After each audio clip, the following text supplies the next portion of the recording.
Teori Pembelajaran Sosiokultural oleh Vygotsky. Perkenalkan, aku Angelita Wayurati dengan NIM 25010222625 rombel A yang akan menjelaskan tentang teori pembelajaran sosiokultural.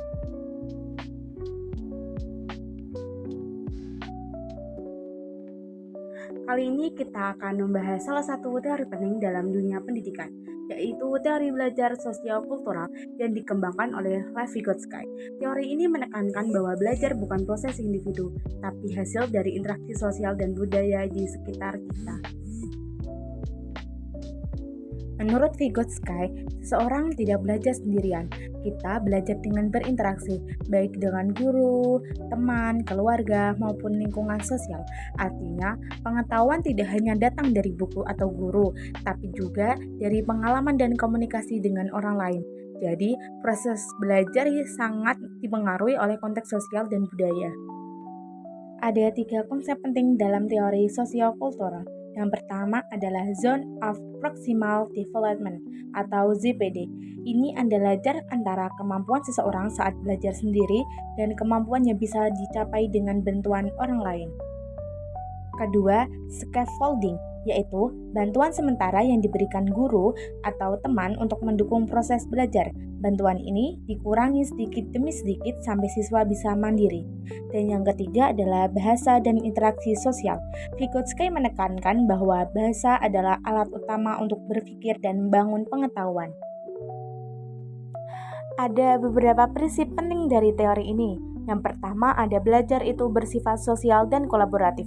Yang kedua, ada guru berperan sebagai fasilitator, bukan hanya pemberi informasi.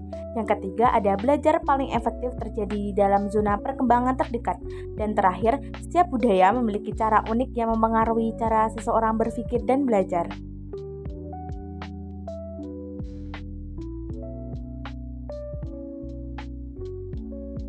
Teori ini punya banyak kelebihan. Salah satunya mendorong siswa untuk aktif berkomunikasi dan berpikir kritis.